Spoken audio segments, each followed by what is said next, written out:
Okay. Hello, everyone. Welcome to the beginning of the middle live stream for Complexity Weekend 2022 in April. We're going to get started in about 25 minutes. We're going to listen to 25 minutes of some Michael Garfield music, and then we will have the middle organizers live stream. So enjoy the next 20 minutes of music and see you pretty soon.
Okay.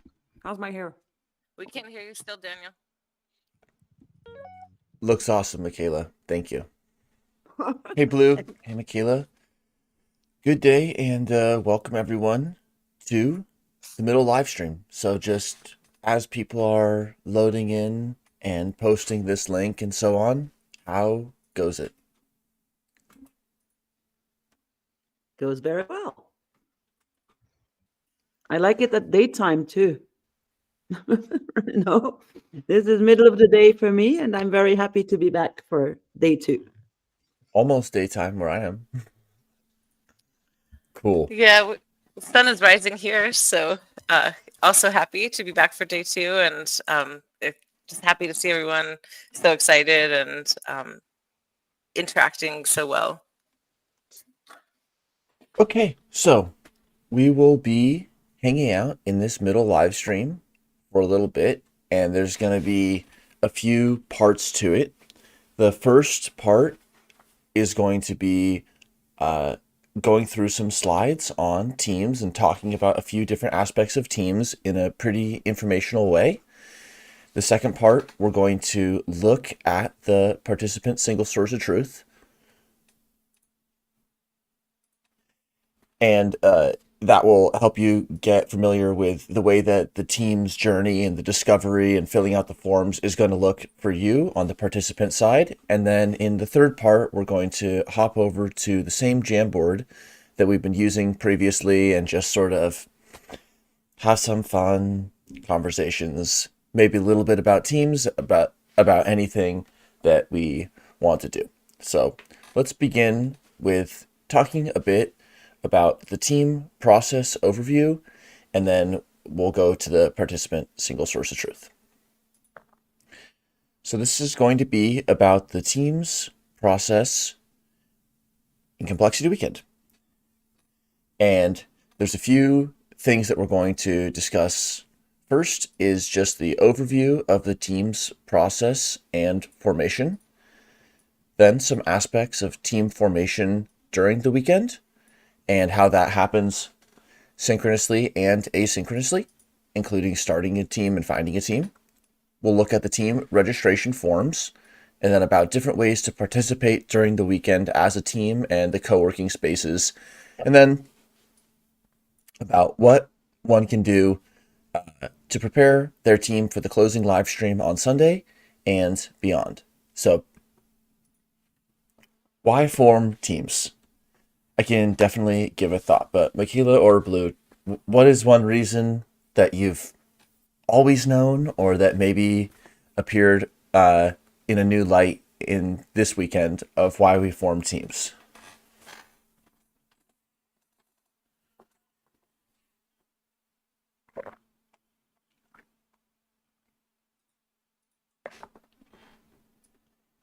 Well, I think teams are very useful in order to get some progress done on a specific issue, if you so develop one during the complexity weekend. It can also, be perennial after each weekend. And I think that's the main interest of it is having a team that is not synchronous with the weekend. So that's my main advantage I see. I don't know about you, Blue. You're more experienced with teams than I am. I don't know if that's true. But I think for me, a team is like if you have a project and you want to get it done, having a team like provides additional like fuel for the fire. I mean, not just um, because it's extra like manpower, because sometimes you have like different skills. But for me, it's like it provides the motivation and accountability to keep pushing forward. So it's even like if you had like an exercise partner, like that you met every day at the gym, and it's like if it's easy to blow it off, but if you're meeting someone there, then that's a little bit more difficult because you have that accountability and someone else depending on you to get your work done. So for me, that's kind of the the main reason. Like I would never go forward or do half the things I do if I didn't like have to do them by a certain day for my team. So Yes. Thanks for sharing this. On the slide, we have a bit about the values and how they are embodied in teams, with the value of learning and applying complexity by doing and by connecting with different perspectives that will happen on a team.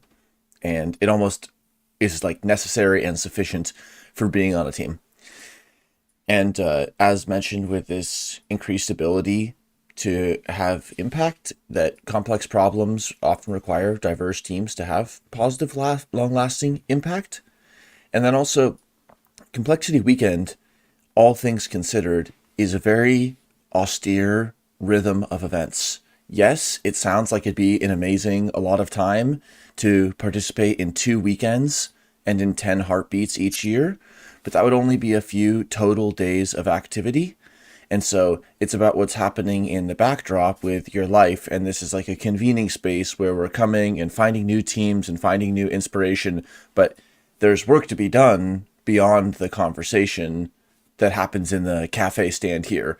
And so this is like a space where we come together and we're exposed to some new information. We connect some dots in a new way. We reconnect, hopefully, with our complexity, curiosity, and the problems that we're interested in.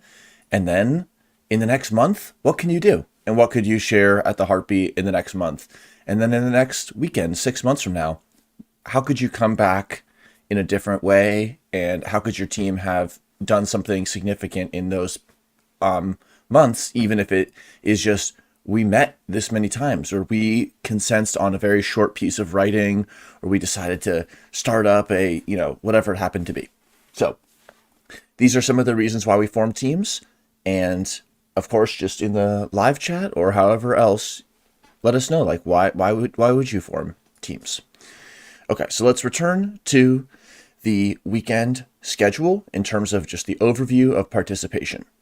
So in the first part of the weekend, we had an opening welcome live stream that gave an overview of Complexity Weekend in more of an organizational capacity, and we talked about some of the roles in Complexity Weekend. And right after that ended, we started with a one-on-one session, which is like a time for unstructured conversation and connecting on the edges, meeting different participants. And then right after that, we began this rhythm where in alternating hours, there was live facilitated sessions and then more of a facilitated teaming and office hours session. And so that's been continuing from right after the opening live stream till right up till now. This is like the little island oasis. We're in the desert oasis. Michaela Blue, how wild is that? Sprouting out of that alternating desert. Here's the middle live stream, or more like the 40% live stream. And then we're going to resume this rhythm of alternating up until almost the end, almost the closing live stream, when there'll be a few hours set aside more specifically for team development. And during, especially now, whenever you're listening to this live stream, live or in replay, till the close on Sunday, that is like a time where if you want to, it's the time to be pushing ahead with your team. So that's what this live stream and this discussion is about. And we're going to cover a lot of questions about teams and also like what the actual documents will look like when you're going through the team process. And on the Sunday closing live stream, some teams will present live or with a pre-recorded video. And that's sort of their rocket fuel or whatever it is as they head off again into that next phase of actually doing the work, whether they come back at the next heartbeat or the next weekend or never. So just to remind of the schedule and the program before we now go a little bit more into the how and the why of teams. Blue, anything to add on this? No. Okay, great. So let us look at a few frequently asked team questions. And these are things that have come up in the iterations of Complexity Weekend. And if you have a question that you'd like asked, we can also add this to the slide and add this to the information. So to save us all the embarrassment of reading this in different voices, we'll just read it normally as if it was one person asking themselves. So, can anyone join or start a team? Yes. Anyone is welcome to join as well as to start a team. The way that one would start a team is by filling out the team seed form or just by having a conversation with a facilitator. And one can join a team by looking at the page, the teams that exist, the See Existing Teams page. And we're going to look at that in just a few minutes. But yes, if you're listening to this, this is about you and your curiosity in joining, starting a team. There's no other requirement. If you're listening to it, this is something that you can get involved in. Who can participate on a team?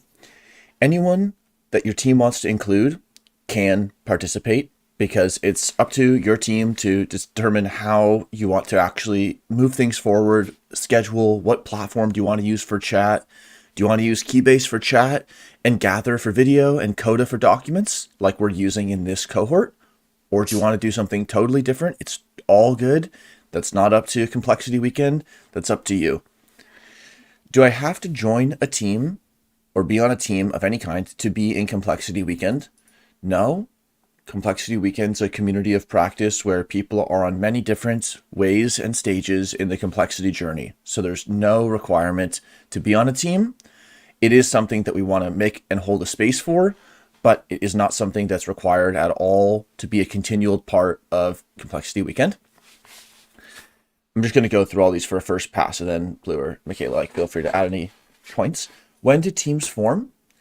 Teams are forming before as well as after the weekend, but especially during the weekend when people are most likely to be synchronously available, like in Gather or checking Keybase and active that way. And also many teams, again, that continue after the weekend, it's not like they close their doors. There's always a need and an openness for participants who are ready to be active and learning and contributing, even with just asking beginners questions.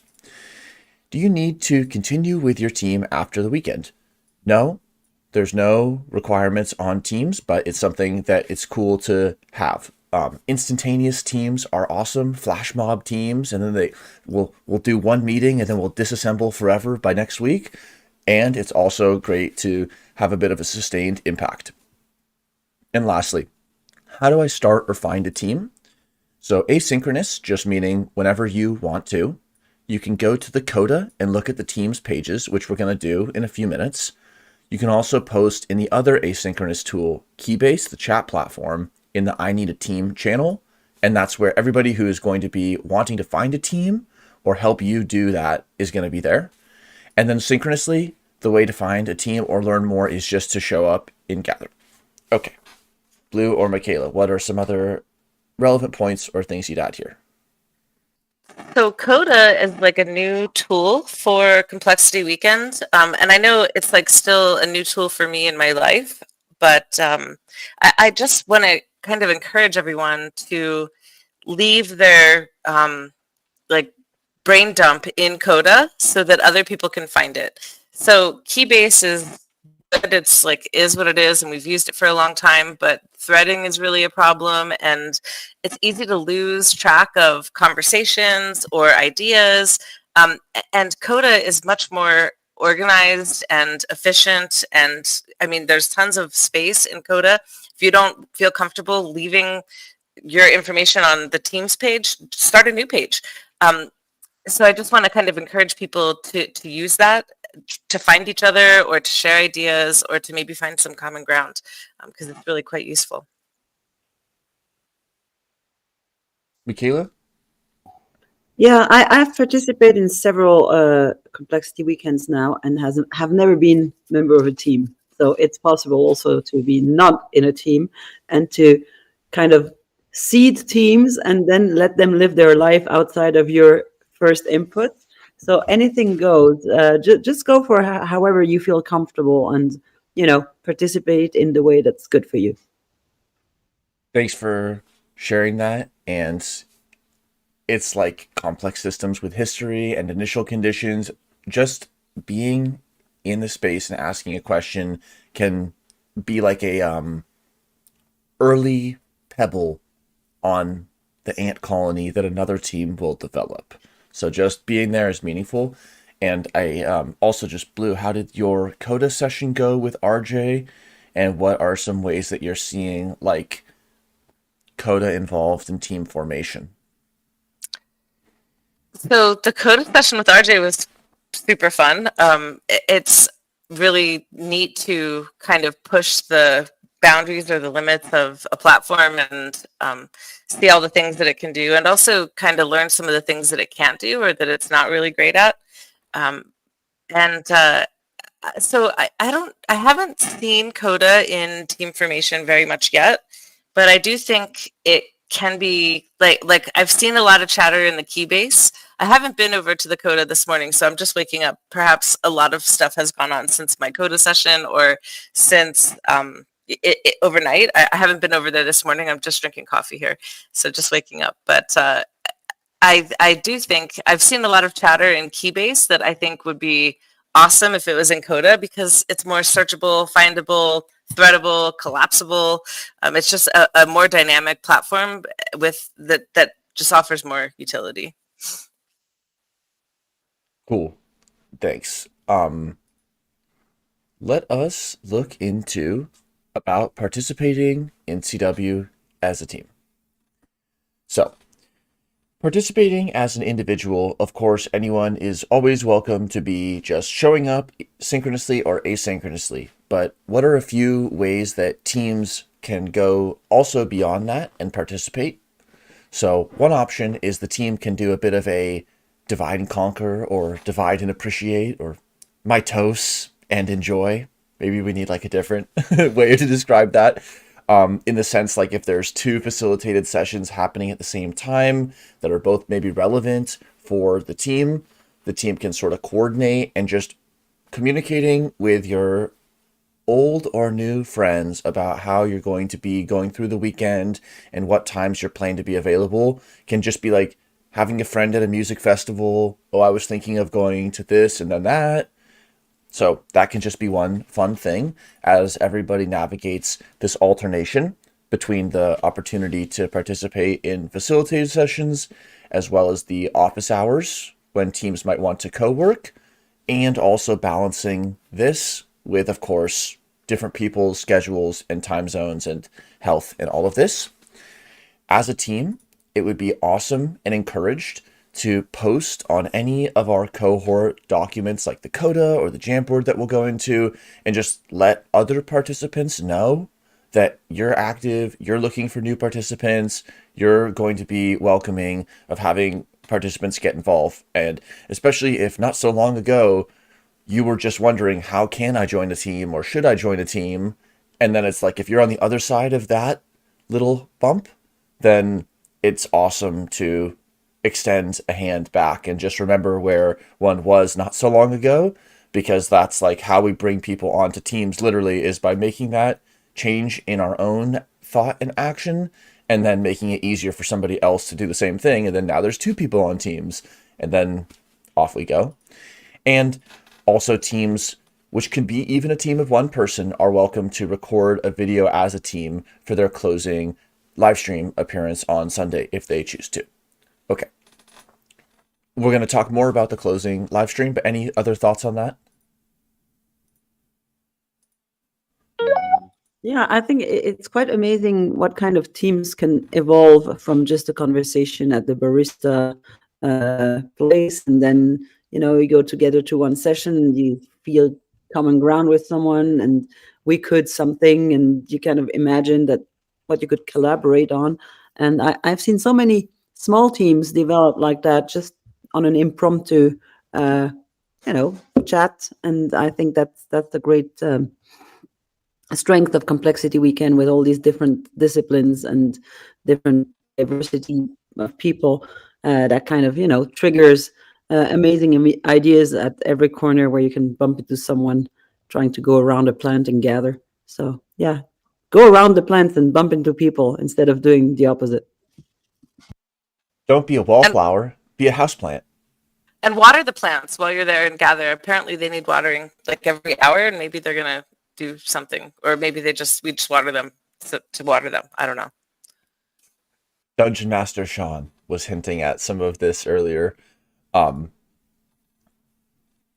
And I think perhaps even in this conversation that we have, let's just see where it goes, and then maybe fill out a team seed form or look at the team seed form, because like this is how we can take that conversation that's like those sparks of conversation when two perspectives are bumping up against each other. And is that going to happen in a cold, windy storm?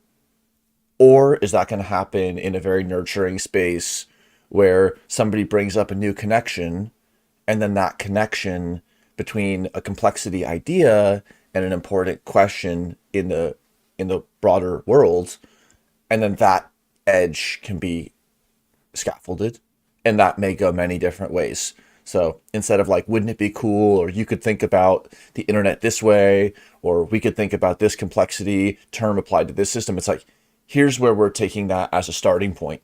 And teams are about taking that connection as a starting point, not as the end or as some sort of mic drop moment in the conversation. Even though it may be amazing to hear, it's like actually what motivates us to pick up the next steps. Okay, so how about a little bit on what the teams do in the closing live streams? So teams are encouraged but not required to share during the public closing live stream on Sunday, April 24th. So this is the middle live stream. We're going to have another like 28 hours or something until the closing live stream. So there will be time to work and chill and also to sleep. And we welcome teams to avoid worrying too much about discussing the specifics of some minimum building or specific solution that one has already locked onto.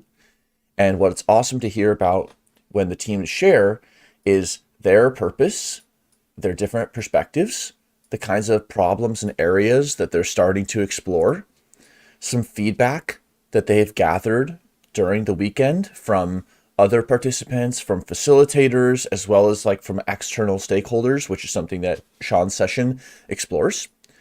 Some potential solution approaches, even if they're ones that the team feels like there's like a 1 or like a 0.0001% chance we're going to pursue this. This isn't a blog writing project. This isn't a book club. This isn't a startup. This isn't a research grant, but like at least those are on the table, for example. And really importantly, how the team will continue after the weekend.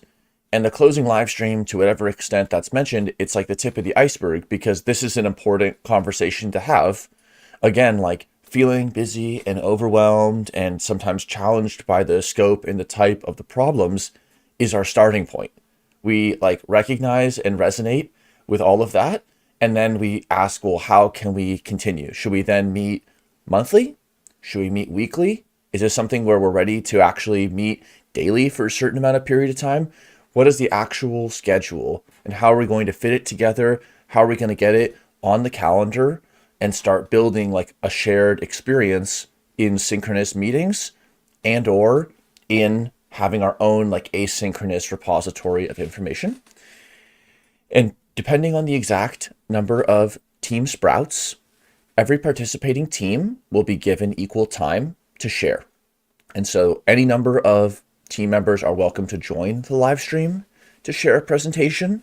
So like just as we're here and gather right now, team participants will be welcomed up to present whatever they want to present during that time. Or another opportunity that is like for those potentially who want to make sure that the presentation that they're giving is the perfect amount of time and things are exactly said as they want to say, it's always possible to record a video that we can just play on a live stream. And that's what my facilitated sessions are going to be about. So whether you want to record a video or whether you want to join for the live stream live, it's always possible to do it or not, or form a team and not do that. And that's going to be happening in the team sprouting form, which we're going to talk about in just the next section of this stream. Any other thoughts on the closing live stream? It's always a lot of fun. It's in the middle of the night for me. I try to stay up to watch it, and then I just collapse because it's really good to see what everything that came out of these conjunct efforts for 3 days, and it's really lots of fun, and it's not too serious, but you can see seeds that are cool to see how they pursue into the next complexity weekend. Sometimes it's lots of fun. I love it. Awesome. Blue? We're missing the storming, norming, performing. Am I missing one of those things? But giving your team a chance to perform is good because it helps solidify your ideas, and it really kind of locks you into like your different styles, and like helps you key into your other group members. And maybe some people are more stepped back, or like prefer to be in the spotlight, or it just kind of helps you, I don't know, get to know each other in that kind of way also. Cool. So just one note on the timing was it's one amazing and fun thing about live streams is that it can be a way to participate live. So like the bunch of people who I see watching live, you can ask questions in the live chat and be part of the conversation and the feedback live. And it's also archived and recorded so that somebody who's just sleeping or not available right now, they can watch this later, they can pause it, or they could watch it on 2x. And they can watch it or they can listen to it. And it will be something to revisit. And yeah, I totally agree, Michaela, like the juxtaposition of the different teams. And then it's just like, well, at Complexity Weekend, there might have been a conversation about topic A here and topic B here. And so that's just like at a cafe, there would be conversations about different things.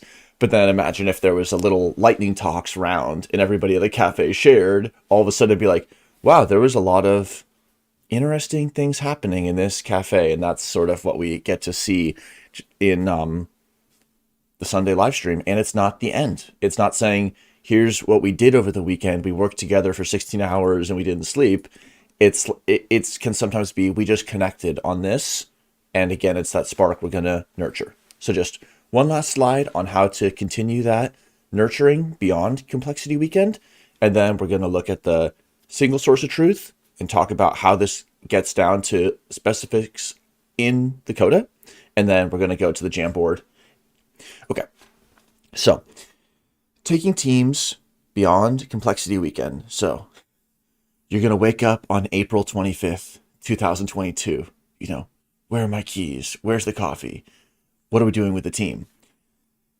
The level of commitment with your team is totally up to you. Everyone is in a different position, so there's no single way to participate at all. So that's just the first note. That's like the first term in our approximation here is whatever's going to be right for you is definitely the right way to proceed. As mentioned earlier, Complexity Weekend Community of Practice has an annual rhythm where there are weekend cohort-based experiences that have like a synchronous and an asynchronous aspect and a weekend-long continuous program. And then there are monthly heartbeats on the other months. And those are shorter, informal events without as much of an asynchronous component. And the next heartbeat will be like in just a month. And so for those who want to join Complexity Weekend committee teams or be an organizer or a facilitator, then Complexity Weekend kind of keeps that rhythm active. So for people who want to facilitate, organize, or be on a committee team, that's awesome. We'll talk more about that later. But what about the teams that participants are driving? Teams are encouraged to set up a recurring meeting time after the weekend to continue their work. Teams can meet monthly, every other week, weekly, etc. It really depends on the goal and the timeline. And many teams go on to achieve goals together over different timelines, launching a website, applying for grants, starting business, writing a peer-reviewed paper together. So there's many places to head out to initially with your team and many places you can pass through as milestones. But that is the complexity of teams, is that there's a lot of inputs, a lot of processes, and a lot of outputs. And still within that, there's ways to provide a lot of value and make something really meaningful. Either Blue or Michaela or either of your cats.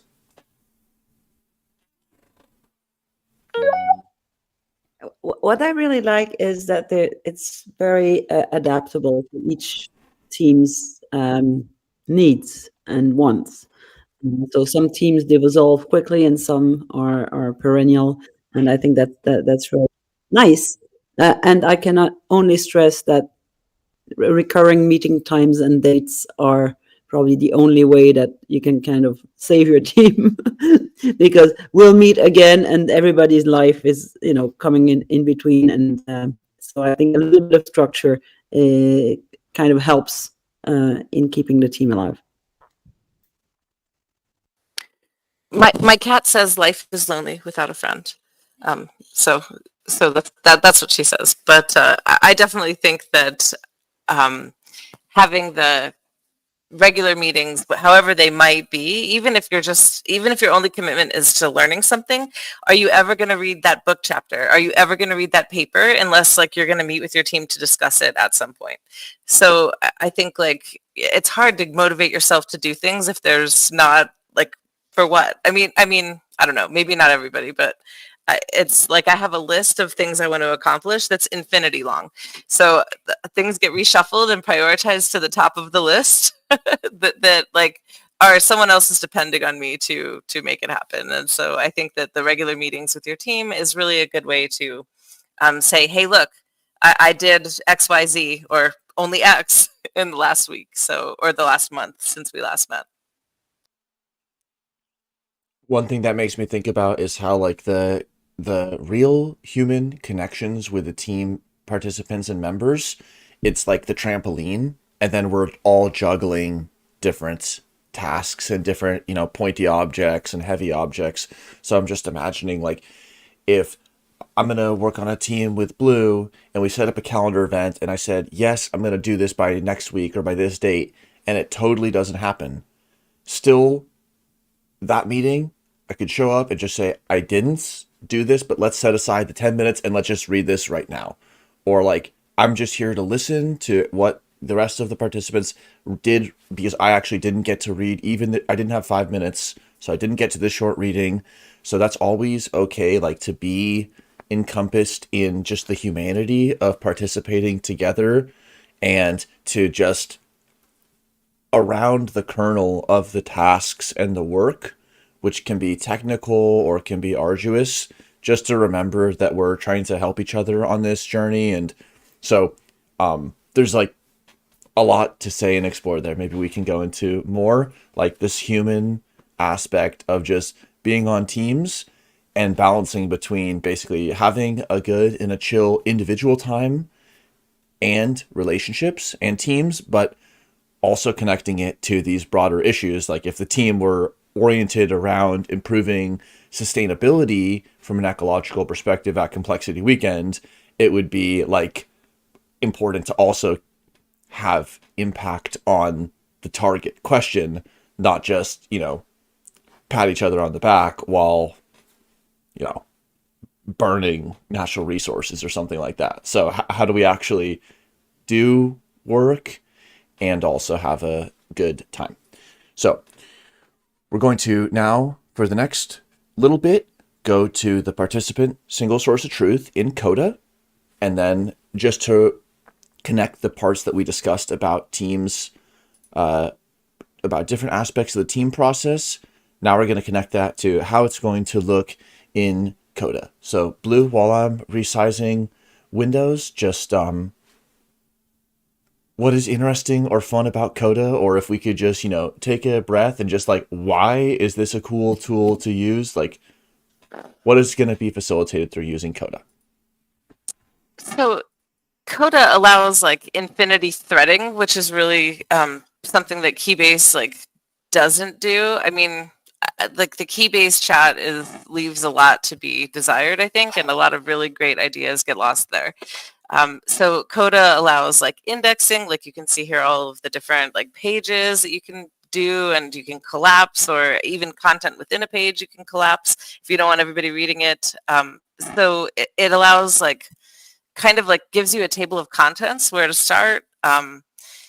It lets you go back and search for different terms within a document or within documents, and it's just really like, I don't know, it's multifunctional. And so Coda essentially is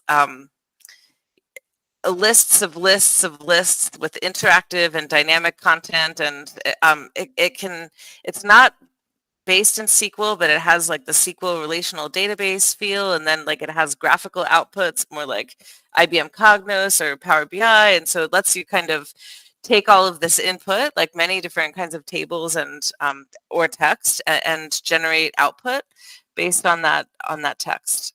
It also has version control, which is kind of cool because I've made some big whoops in Coda before. Then you have to like, can you restore my version number, whatever. So that's cool. So Thanks. Another take that I have on it is it's a little bit like a cloud document, a little bit like a Google document, because the pages that you have edit access to, like everyone can edit these Explorer channels. For those pages, it's a lot like editing in another collaborative document. And it also has that sort of wiki-like version control. But the idea is that it allows very rich contributions. So ranging from, things that one might expect from a text program, like emojis or different font, and being able to modify font and also to add comments in the margin. So a lot of text type opportunities that with a very low bar. And also there's some interesting things that happen when you type /. You can see many things that you can pull up. And also when you type @ where you can actually tag a variety of things. But we'll explore that more. Let's return to the teams. When you enter the PSSOT, the Participant Single Source of Truth, you're going to land on this welcome letter. And on the left side, there's like a cabinet of pages that you can leave pulled out with a double arrow, or you can hide that just to focus on the content of the page. And you'll see this Teams section. And this Teams section, and you can also collapse areas you're not looking at. This Teams section has a lot of information that you can asynchronously check out about Teams at CW.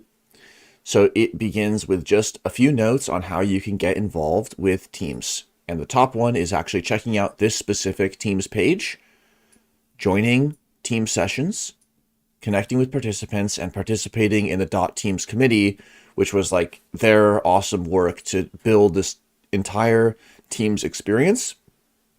And the Teams committee operates continuously throughout the years, and their deliverable is this Teams experience.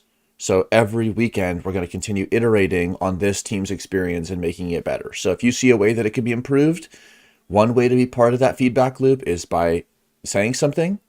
And then the next way to get involved in the feedback loop is to be a facilitator or an organizer or on the Teams committee where these kinds of design decisions get made. So the first page of Teams, the top page, has some writing about Teams at Complexity Weekend. But let's go directly to Teams processes and then talk about the Teams forms. So Teams come from a few different places. And there's thinking about how the team forms overall, and then how a given individual comes to be involved in a team. So as far as how a team is created, that could be a team that is just totally arising from scratch out of a new idea that a participant is bringing. It can also be something that a participant or even a group are already working on. So a team can already be existing, or it can be new. And it can be a created new team, or it can be just new to you. And so that's going to be like joining a team. The two phases that we're using in this Complexity Weekend are the team seeding and the team sprouting. So here's on this Teams processes page in the team formation process section. It describes what these two different phases are, and then we'll look at the forms. So the first form in the first stage is the team seed form. That's a general team registration phase. And what it does is it signals to Complexity Weekend and the community that you are exploring starting a team. There's no commitment, but it's an amazing opportunity so that your team can be public and welcome new participants in. So like this is how you make your team or your idea, even your question, visible to others who might resonate with it. Because even just a 5-second question, if you actually get it to a team seed and complete the form, that might spark so much interest and curiosity from others that, again, even if that one person who asked the question doesn't have 1, 5, 10 hours a week to move it forward, you really don't know who might have that time. And then the second form that's filled out and happens later for that team is the team sprouting form. So we're in this garden. Some seeds seed, some sprouts sprout. And the next phases of growth and development and elaboration, what kind of life form are you? What kind of fruit is produced? What kind of vegetation occurs? All those questions, they happen later. This is like just the very early developmental stages of team formation, where we want to go from like open to just enough structure so that there can be joint development going forward. And in the team sprouting form, the what it means to sprout in this greenhouse or in this garden context means that the team has made some steps and had some really important conversations about the team's mission approaches. And the team sprouting form, just like everything at CW, it's totally optional, but it also does enable the team to participate in the Sunday live stream if they so choose. And this form has some information about the project and more details about what is hoped to be accomplished. And it's meant to be filled out together because there's actually like a lot of very important questions and conversations to have. Blue or Michaela, any thoughts, or I can describe a little more? Yeah, definitely. The catechism. So I think that it's been updated. I haven't seen the update, but I just wanted to say that the catechism is like, if you can get that part completed, it's like your project is halfway done. Because really, it provides like a clear outline and a roadmap for your intentions. It's super useful. So, yeah. Anyway, I think having like a roadmap and milestones is really helpful to successful execution of any project. Thanks. Let's look at the existing teams. So let's look at what has been filled out. And then Blue, you mentioned catechism. Let's talk a little bit about that while we look at the forms themselves. So this is a cool feature of Coda, is that when people complete those forms, we're able to have it instantly appearing in the PSSOT. So these are team seeds that have formed, and then we can just sync this table and we can find teams that have submitted the form, and it just adds it to this table. So that's something that's very cool and helps us like scale the submission and the discoverability of teams. And this is again in that See Existing Teams tab under Teams. The first table is teams that have filled out the team seed form. And what you can see is all of these teams are open to new members.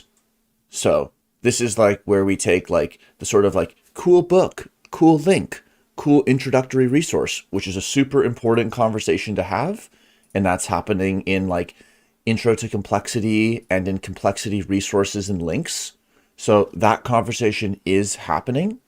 But in See Existing Teams, this is what applying complexity looks like on teams, is with these specific people and projects and teams, or you submitting a seed form.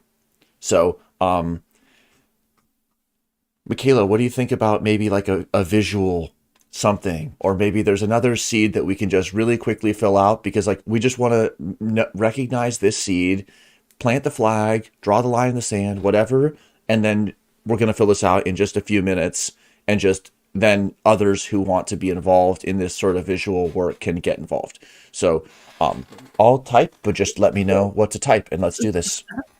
Okay, so let's create the team seed that is about new brand and visual identity for CW.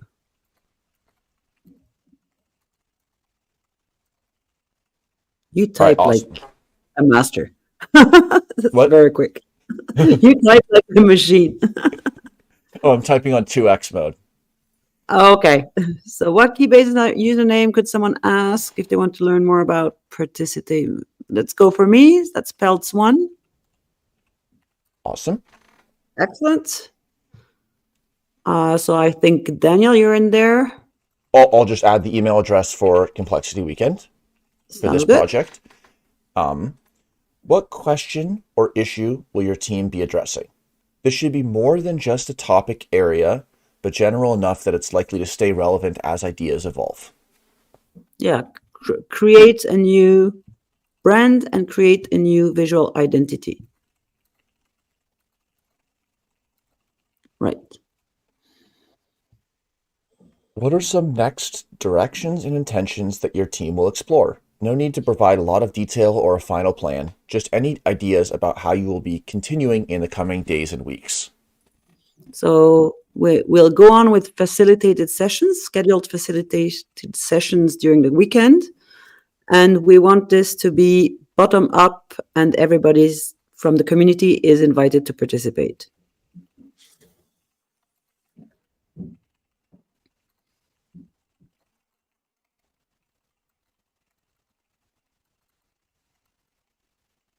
We'll continue with these scheduled facilitated sessions that you're the facilitator for. It's a bottom-up process. Everyone is invited to participate.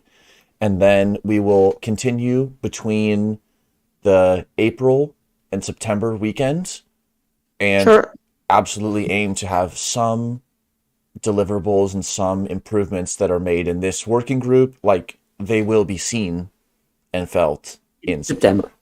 Yes. Let's put a deadline. You're right.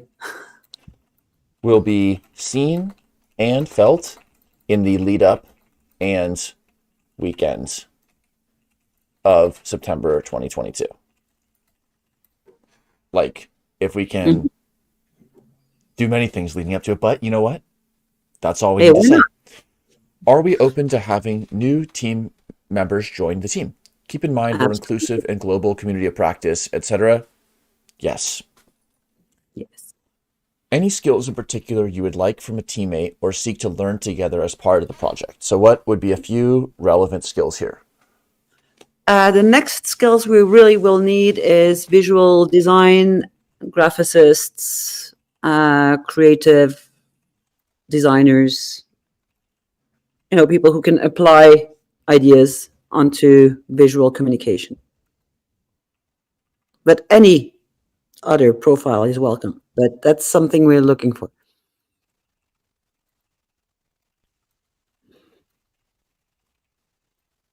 Are you currently working with any CW facilitators? Yes.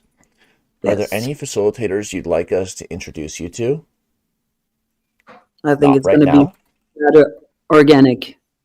Anything else you'd like the Complexity Weekend team to know, or how might we be able to help you? We'll let you know if anything comes up. Right. And please send everybody to the team. Everybody is invited. Awesome. Which we're doing right now on this live stream. Come and join us. So, Michaela, I have a question about your team. Are people invited to submit just designs? And if so, to who? So today's session will be about, visual ideas, and we'll have what we like, what we don't like, and it will be based on what came out of yesterday's session with a few drivers. I think I can see a very clear driver that Complexity Weekend is a bridge. So maybe playing with the word bridge and whatever bridging means to the people, and visually what that could look like, for example, today. That's the next step. Nice.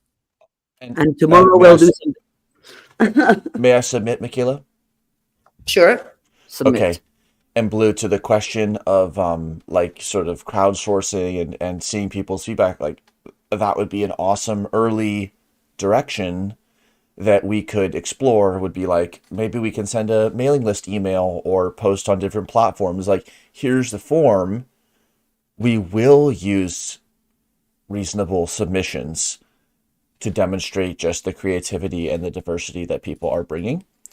So now I'm going to go back to see existing teams. And not everyone will be able to hit this little sync arrow because not everyone's logged in as complexityweekend@gmail.com. But I have synced, and here we are. So now everybody who's in the PSSOT is going to be able to see like exactly what this project is. And we all who are watching the live stream just saw like it took just a few minutes, and that could have been a conversation that we were having in the cafe. Like, I'm really curious about, this and that applied to here. And then the facilitator, or really anyone stepping into a facilitation energy in that moment, is going to be able to help that team form. And just in our last minutes of this first part before we head to the Jamboard, let's just look at the team sprout form, and then we won't fill it out, but we'll kind of keep in mind, like, how would we fill this out if we were going to be doing it for the brand and visual identity for Complexity Weekend project. So, speed up the tape. It's 15 hours later. We've done a little bit of thinking. We've done some sketches on some paper, and now we're going to return as a team. This is like a cooking show. We put the cake in. Oh, 25 minutes have passed. Now we're going to pull out the cake. Okay, so here we are. The team sprouting form. So what is your team or project name? That would be the same team or project name, or just enough to be similar. As We before, ask, yeah. who is currently active on your team? And also, these can all be updated just by letting us know or leaving a comment. Listing contact information and if there's any key-based contact. How does your team expect to engage with the broader CW community? Well, it's one thing in our case, and it will be different in your case. Is your team open to having new participants join? Yes. So this is just about the personnel of the team. This second part is just, these two questions are just about the live stream. Does your team want to present live or with a recorded video, or no? Just write, yes, we'd like to present live. And if you want to do a video, do you want any help recording that video? Just to facilitate that process. So 2 questions about the live stream.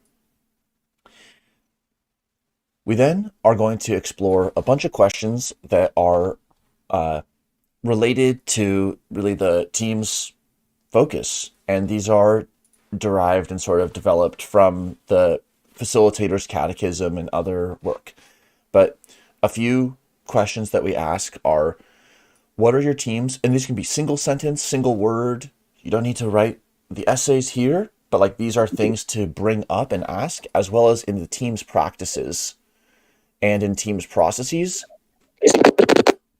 There's sections about kinds of conversations to have as forming a team. So these are all like ongoing conversations to have, and there isn't always like an end point or a clean answer, but these are conversations to have about like, what are we doing and how are we going to be doing it? So these questions in this last part of the form are, what are the team's objectives and motivations? What is the problem space that the team is addressing is in?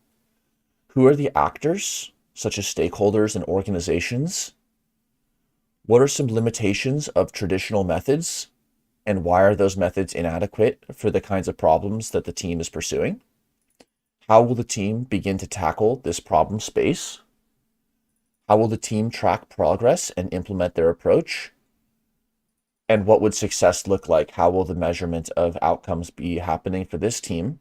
And then just any feedback. So these are questions that could be one word or sentence for a team, or this could be 50 to 80% of a grant application that is in a format that copying these answers out with the question headers or not is going to make communicating that project possible. So like it's a conversation to be having, and it's about trading off how much effort to spend on different parts of the form, etc. So we're realists, but also this is like a format where if these questions can be answered, or if you can give a several minute recorded video or several paragraph description that addresses these questions, it will clarify the team in a way that not having them so clearly laid out won't be able to. So that's the whole team sprouting form. Once that happens, then the team will be seen in this row down here. But no team sprouts have formed yet, which is totally awesome because we're up to 6 seeds. And new seeds will continue to pour in, and then some of them will start to sprout. So on that sprouting form, what are any thoughts that you have, Blue or Michaela?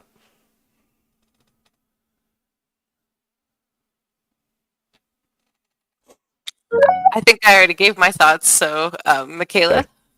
Yeah, I think it's really nice to have these questions laid out, kind of pre-thought of, even if they don't apply exactly, but it really clarifies what your intentions are and how you want to go about with your team. And yeah, I'm a big fan of questions and answers to clarify your thoughts. I think it's great. Cool. So, and also, this is our first time with this as the team's process. So it'd be really helpful to have people's feedback, like what is interesting or helpful or not. And we hope to continue to build out this process and build in reasonable automations so that we could send emails to people who filled out a form or be able to connect even better. But this is like just iterating on it. So that covers much of what we wanted to explore with the teams from the slides and in the PSSOT. Anything else to add? Otherwise, we'll head over to the Jamboard and I'll post that link again in the chat. But any other thoughts, Blue or Michaela? I think people should just come in there, try something new, and try to make a team. Hey, I'm on my first team now. Great. Awesome. Okay, so I've posted the Jamboard link into the YouTube live chat. Also, if you want to find it at any other time, you could go to Weekend Program. Here we are in the middle live stream, and the ways that you can find that what we're looking at is prepare the Jamboard that we will be using, and that Jamboard link will open. And I'm just gonna and yeah, so that's how you can reach the Jamboard at any time. And just like the live stream is recorded, which allows us to engage with asynchronous participants and rewatching those who are rewatching, the Jamboard also is available continuously and after the weekend. In the opening live stream, we talked about a few different things. And so just as a Jamboard refresher, clicking on this slides on the top is how you can select which slide to walk over to. And then on the left bar is how you can make a sticky note appear, or whether you can do a pen for drawing, use a laser. We talked about online collaboration. We talked about intention in complex systems and some of our intentions. I don't know what happened here, but it was related to who are you and how did you discover complexity? Or at least that's how it started. How it's going. We talked about complexity having impact in real world systems. And then about, since that impact occurs on teams, which is something we are speaking about today as well, we talked about how do we collaborate on complex projects. And then we kind of brought that to Complexity Weekend by discussing some appreciations, desires, tensions, and frictions about everything related to Complexity Weekend and ways of reimagining even that intersection or that interface there, as people were making structural modifications as well as adding information. So there's always a lot happening, but we had an awesome time in the last live stream. And we're going to now go to slide 10 and look at what somebody has added as a slide, which I didn't know existed before, but that's always the fun. And let's just start here. And we'll talk for a little bit on each of a few slides. And then we'll hang out as much as we want. Any comments that people are having in the Jamboard or in the YouTube live chat, and then we'll take a few minute break before picking up that alternating rhythm after ending this live stream. So this says, how can we reduce greenhouse gas emissions across fields? Scientific fields? Wheat fields? What kind of fields? What is your field? Is it contributing to the problem? So what do either of you see here? I see an anonymous or pseudonymous approach that someone has opened as an artifact that's meant to be built upon, because it's in a space and in a document where we can continue to be like, well, greenhouse gas emissions, but what about other environmental impacts?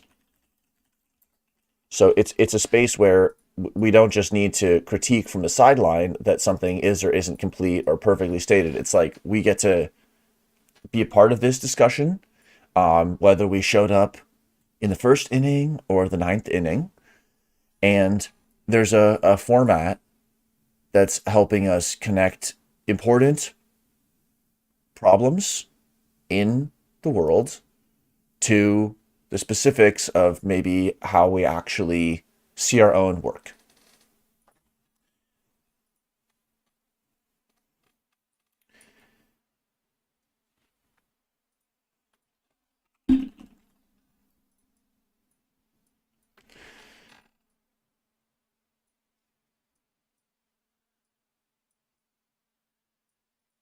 Regeneration. My field is all about regeneration. People, communities, nature.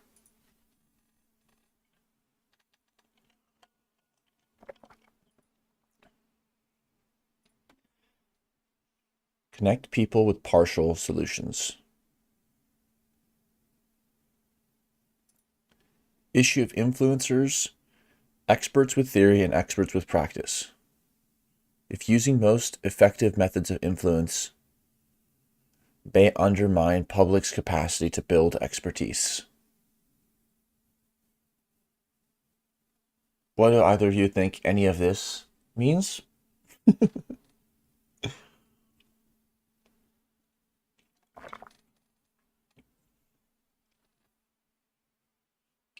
When I see undermining, it sounds like mining under the surface. So it's sort of like if we're building an ecosystem, and there's the air, and then there's the terrestrial habitat and the water table, and then there's the underground, and there's the deep underground. And what if there's clean skies, but the underground has been undermined? Or what if there's pristine water tables, but some other aspect of the ecosystem is being challenged? Being human has serious environmental impacts. Relative to what? How can you, we, I make a better environment for others?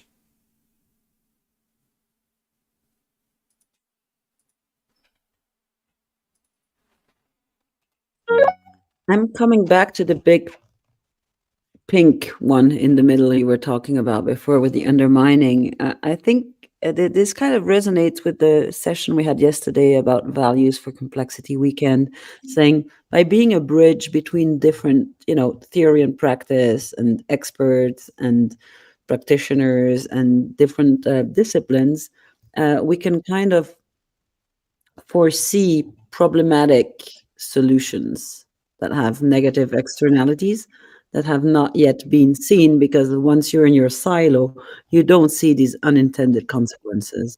So we're talking, bridging points of view, bridging disciplines, bridging approaches, and maybe combining them into a very new way of approaching things. I don't know. Just a thought. So yeah, I think that's an important thing. I think, Michaela, and part of like what working in a complex systems type of way can help with, because it tends to unsilo us and maybe let us see one step ahead, perhaps. But the trouble is no matter how many scientific disciplines we have coming together to work on a difficult problem, we can't ever see all of the steps ahead. So really, like the making a better environment, like let's impact the environment with some intentionality, um, and like create a garden, create a pollinator space, create something, because there's so much of what humans are doing is destructive. I mean, even just eating, right? Like these things, and somebody put on their food consumption. So choice of what we eat. Where does what we eat come from? What's the carbon footprint of this organic orange that I'm getting in the middle of December? Where did it come from? Because probably not my backyard, right? Yeah. We have a channel, CW Sustained Metrics, and if you check in the See Existing Teams, it's also here, and there's going to be hopefully one or multiple teams arising out of this CW Sustained Metrics, where we're going to be like really diving into this in the specifics of CW, but also learning tools and approaches that help with this kind of holistic ecological impact analysis across different areas. So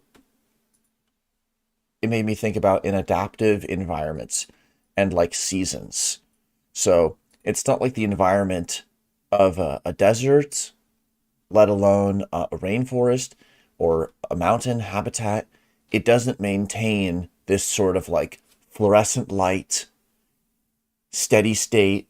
The triple threat position in basketball is what they call it, which is when you're holding the ball in front of you, you could either dribble or you could pass or you could shoot. But of course, in basketball, at any given moment, it's not like the person is always in that triple threat position. So the environment is adaptive, not because it's spending a lot of its time poised in a pluripotent state, but because it's undergoing these very structured transitions with the seasons, and like one only needs to be able to get to the next season. So it's not as simple as just greedily getting to the next season, but also at the same time, it's not like there always has to be this like readiness to go every single possible way. Targeting systemic change. Take care, but don't feel too guilty about personal emissions. Founderspledge.com. Okay? Thanks for sharing the link and the information, something that people can check out. And it always goes right to the complexity of it, with like our own role from an ecological and from a narrative perspective about being engaged in these kinds of works. Like how many atoms of lithium die to move a post-it note? Those are interesting questions, and Kai and others have really like raised awareness about how we barely even have the grammar to ask some of these important questions. And yeah, potentially certain ecological impacts are ameliorated through online, although there's a wide uncertainty about what the impacts of online are in many ways.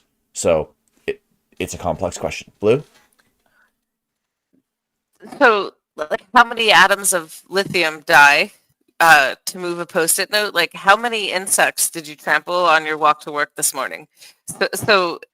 I mean, a lot of these questions we don't stop to consider. We just walk to work, or we just move the post-it note, and that's the butterfly effect, right? Or like, you just never know what happens now, how it's gonna have an impact later down the road.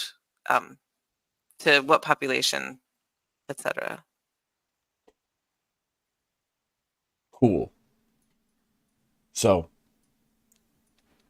any other thoughts on this one, or we'll continue on? This was just sort of like it was a gift left by some other participant. Okay. Let's keep teams in mind, but let's think about just the ways that community can support each other, not just in a role-based team way. After this, so we're on slide 11 now.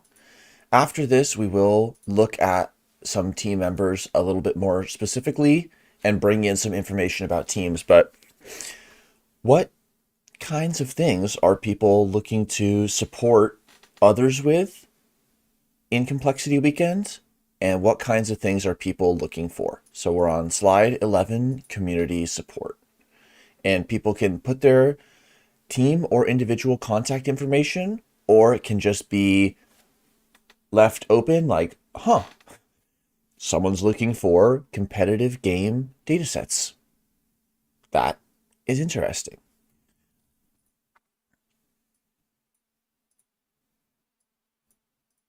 Graphic designers.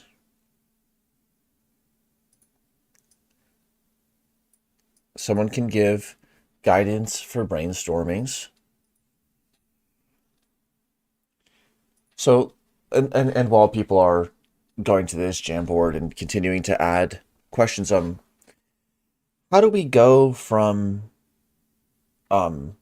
curiosity about a complexity idea and or concern about some type of situation happening locally or globally?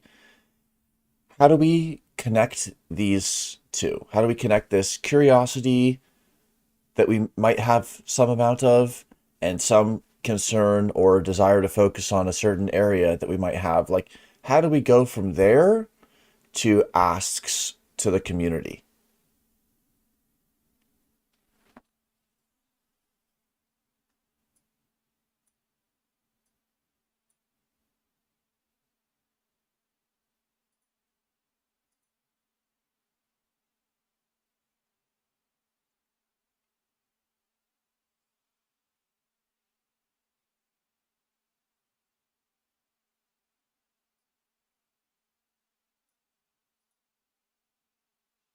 Also, Blue, what are you interested in with games?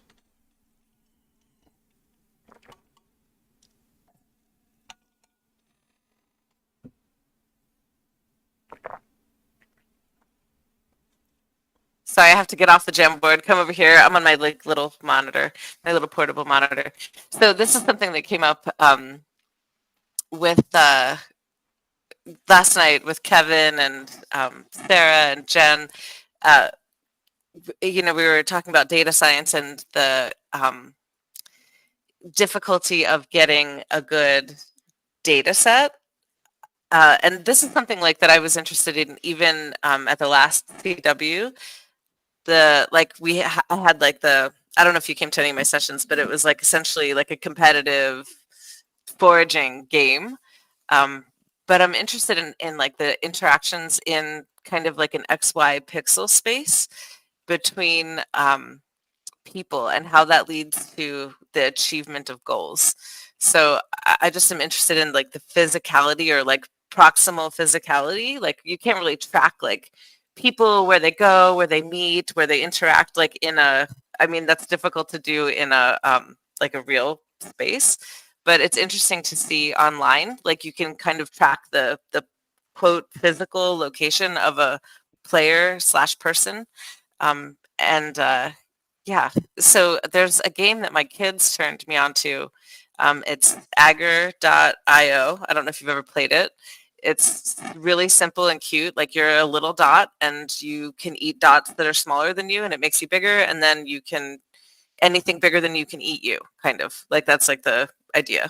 And it's just super simple, but people have like, there's all kinds of stuff that comes into play. Like there's teams that form, like you can explicitly form a team. Oh yeah, there you go. Explicitly form a team, or you can make, you can like spontaneously form a team. Also, like you partner with people, and like that tends to assist people, or some people don't ever partner. So like there's a cooperation, competition, like some unspoken like rules that I've observed just in people's behavior.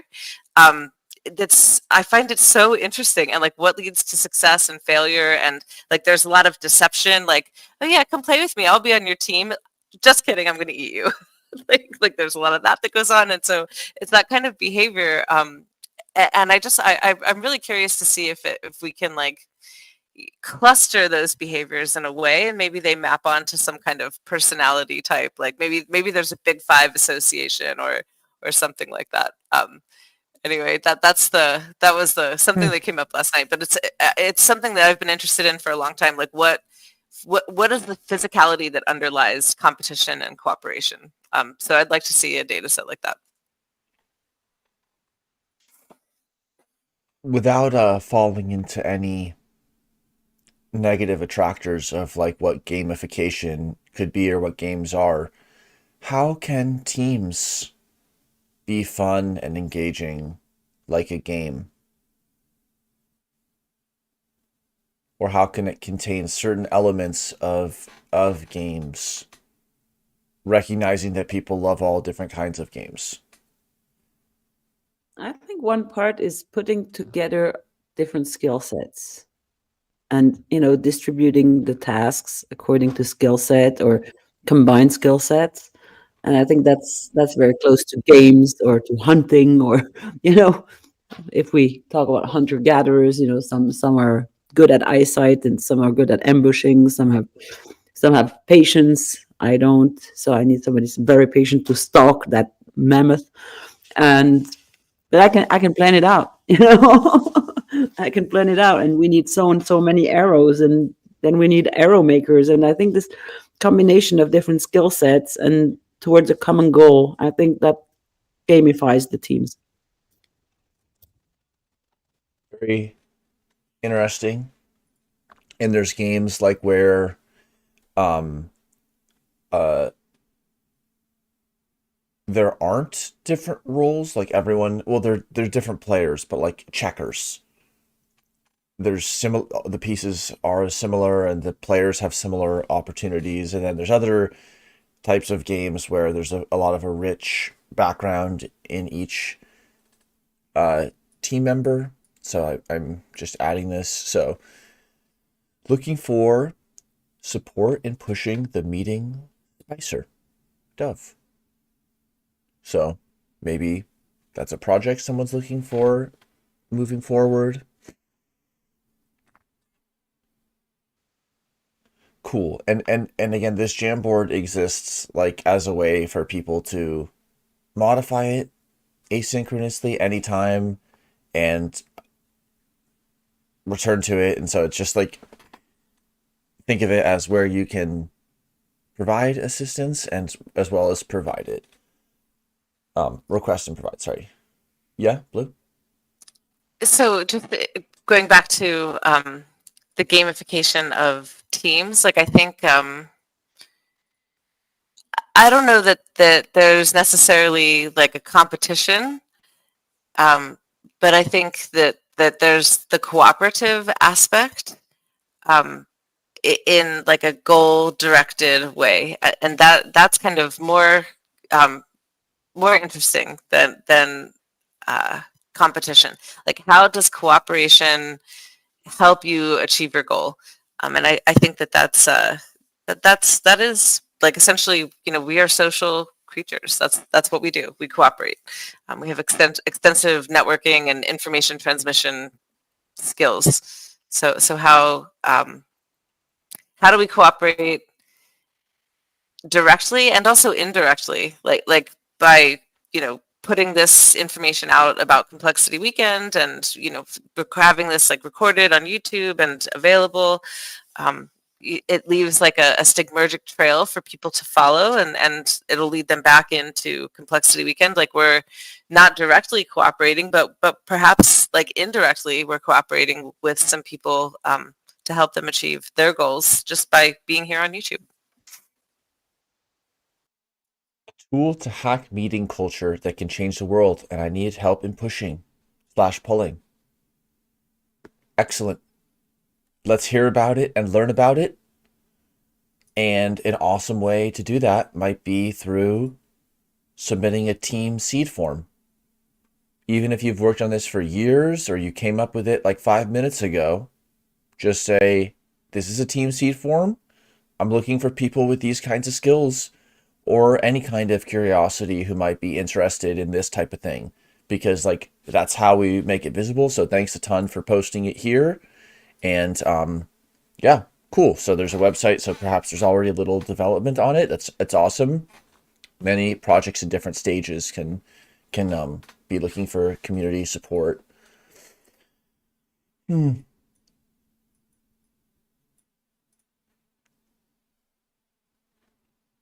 How can teams find alignment?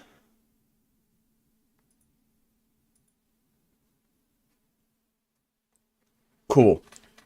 Should we head to the uh teams, the looking for team members, or what would you like to look at? So just whoever's looking for ways that teams can find alignment, I'm the one who said I have advice in design and maintenance of teams and projects. So if you need help, come find me in the office hours. I will help your team find alignment or try.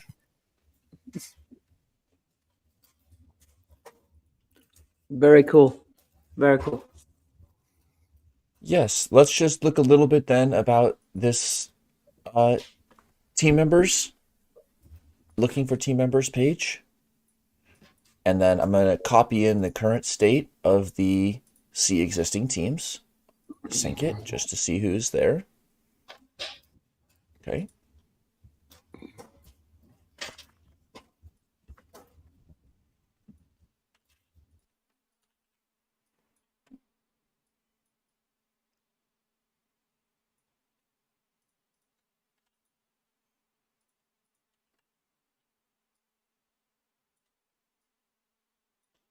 So most who will be participating and watching this live stream probably will be in replay, which is always the case with live streams because it's just how they are. So this is like an asynchronous artifact. We're just copying out the current state of the team seeds. I guess it's something that I'm still and always curious about. Like, how do we even recognize wanting to be on a team? What is that like 0 to 1 moment with wanting to participate in complexity? Well, I think I just had that moment. So like I'm looking for competitive game data sets, but like I'm overwhelmed and overburdened and overloaded with other projects. Like I said, I have an infinity list of things, and so this is kind of something that's been tickling the back of my mind for a while. Maybe if you're not infinity overloaded with projects and ideas, you can take that little idea, something that's been tickling the back of your mind for a little while, and say, I should fill out a team seat form and see if anybody's interested in doing this. I'm not going to do that because, yeah, come talk to me. Send me a key-based message or something if you're interested in competitive game data sets or know how to obtain one, or make one. But until I have that person, someone else, it's going to take someone else that's also interested in or knows how to find the data, because that's the hardest problem sometimes. It's going to take that for me to start a team seed form. But like maybe I need a team. I just had that like tickling in the back of my mind with that idea. Like maybe I should put that on this. Our team is missing this skill set. So yeah, if someone else is having a similar moment, fill out the form. So it Michaela, anything? Otherwise, I would have thought. Okay, so it makes me think about how our different work and play and our different backgrounds can really help each other imagine different kinds of teams. So, like for example, in research, there are some archetypes, like some patterns or motifs of teams that I recognize and feel comfortable working in. Like, this is this person's research curiosity, and then their collaborator is going to be helping them on this one technical part. or it's an interdisciplinary question between area A and B. And this collaboration is a co-equal collaboration where they're each learning about the other one's area, but it's like a co-lab between area A and B, and that's the research question. So just a few examples of like somebody with a main driver and a technical collaborator, or two different disciplines that are coming together, and there's like a conversation to be had there. But there's many other types of even just research and academic collaborations. And those are the kinds of teams that I've spent time on. And then I'll connect to somebody who's familiar with a totally different area and different ways of working. And there are like patterns and configurations that even if I saw all of the pieces, wouldn't present themselves to me. So it's like being in the kitchen and there's like flour and water and spices and things, and one person sees how to make this kind of bread and one person sees how to make this kind of dish. So it's like there's so much to learn from each other's working perspectives in ways that are just sometimes hard to convey, but just the way that people will see the same pieces on the table and just unpack it in a different way that can be bringing a level of like functionality, or a level of innovation, or a level of financial realism, or a level of social consideration, or of ecological awareness that no one may have familiar with across the board. And so then what holds teams like that together? What's the bridge that connects those different concerns and experiences? And that's a lot of where complexity comes into play. It's an attractor to return to some of these complexity terms and questions, because wherever we are in our different disciplinary backgrounds or experiences, we could come back to that question of like, what is the team's mission or objective? And we could even add the question here, like, how does it relate to complexity? How will complexity be related to your team? So just an interesting thought, because like I always learn about cool links, and people share like cool nuggets of information, interesting new words and new connections. But then also there's like something that's more worldview, like, even if not all encompassing, just in the ways of working that when we're on the team get unpacked. And that's not something that can be recorded. It's not something that can be simply watched in a video. It's like, it's actually when we're working through it is when some of those very special moments occur.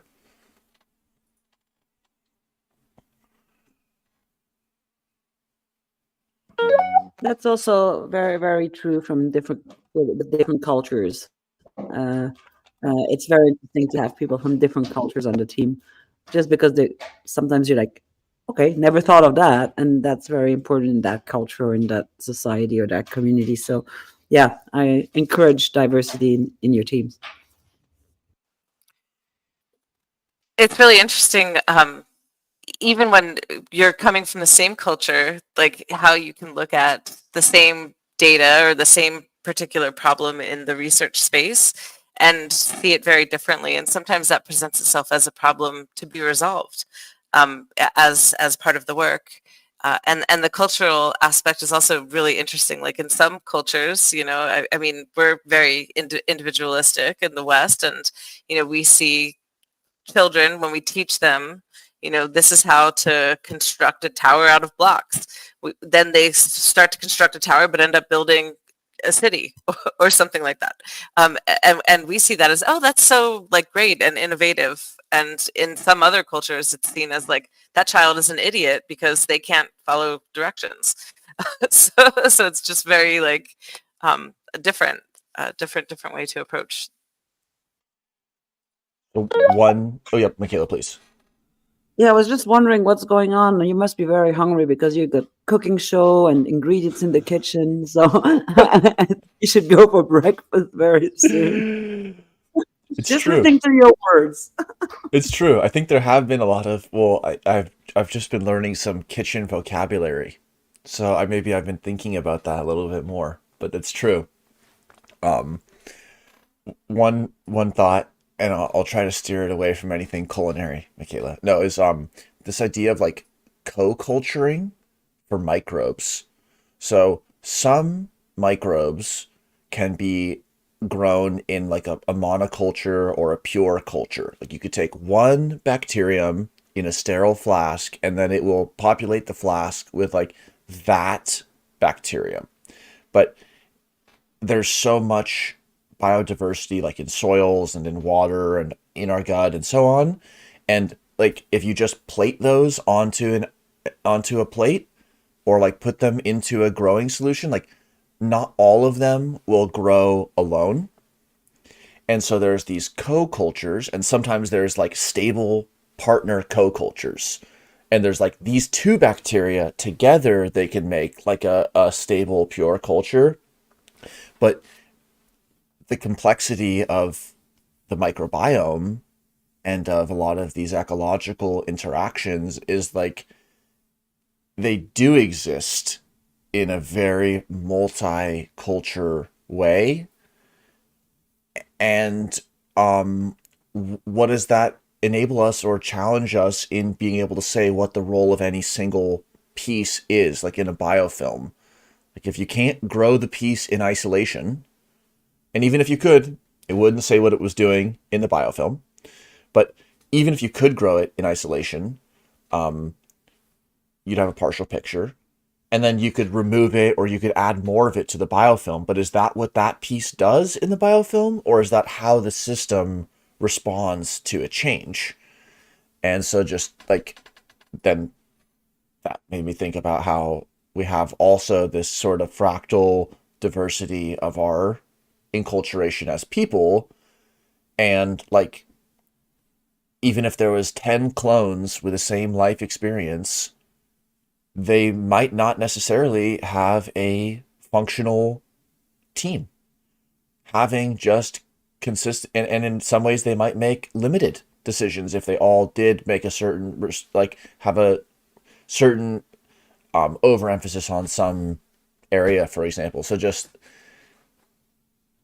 this co-culturing and about what kinds of environments support co-cultured growth and resilient growth versus those that sort of screen for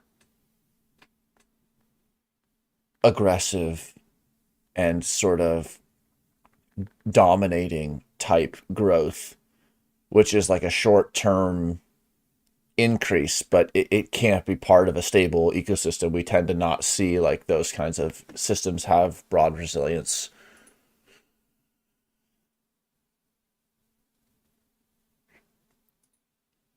We're on slide 12, by the way. I think what happened is I posted slide 10 in the Keybase in the explore in the sustain metrics channel. And I think many people are asynchronously in Keybase and engaging. So then that's why like people are continuing to add stuff here. So it's fun. And I mean, again, it's the opportunity and the challenges with like fragmented attention across different slides and different platforms, though also there could be more than enough connections so that people could provide what they were looking to provide and find what they're looking to find. So for those who are seeking, if you're, deep into this live stream and still seeking, just you're totally on the right wavelength. And I hope that you can either be finding what you're already looking for in Complexity Weekend, or just take that one extra keyboard press and like message any of us, like Blue or Michaela or I or any other facilitator, or post in a Keybase team, because like you're on the hill where you can now see some of the directions, and it's like more downhill than not from here, weirdly. Or check the updated coda too, because we have posted some team seeds here. But by the time you're watching this live stream, hopefully there's more. It's like refreshing so-called social Oh, media. Oh, yeah, we have it. We have it. okay. Awesome. So Dove has added the meeting Spicer support group. How to improve and market better the meeting Spicer so it significantly changes the world for better. Once we change the world, have fun. After dinner. First, the work.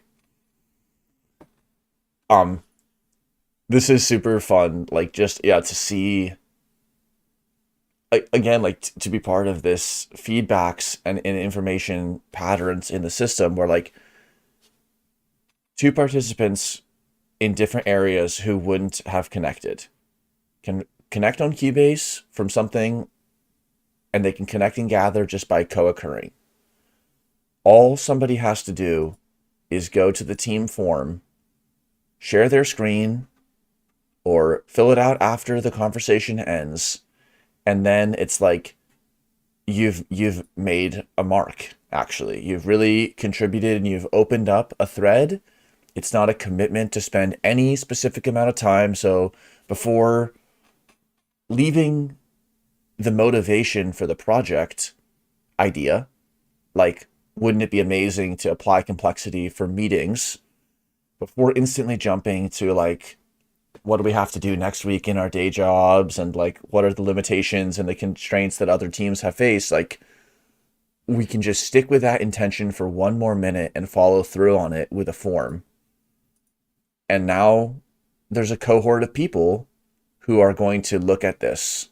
And not everybody will, and not everybody who looks at it may care about any one specific project, but it's like the door is there. So you're providing a door for other participants. You're being a facilitator of a project, really, when you enter your project into a team seed form. So it's like, it's just cool to see this, because in some way, and it'll be amazing when we have other visualizations and it can be translated to different languages and all these different things, but, like, pretty cool that for the first time we're able to have that type of real time team visibility, and to have already 7 teams starting up. So fun times. So Blue and Michaela, any, like, thoughts or other questions? Otherwise, let's just go back to the PSSOT and then end it in a few minutes. Okay, awesome. So I'm going back to the participant single source of truth. I'm going to go to the top page. The start here, the welcome letter. On the very, very first link that's provided here, that takes us to weekend program. So here we are in the weekend program. The middle live stream is about to end. So I'm going to unlock the page, strike through this text. We are going to be meeting at 14 UTC. So that's in 20 minutes, but go to gather just to hang out and talk before.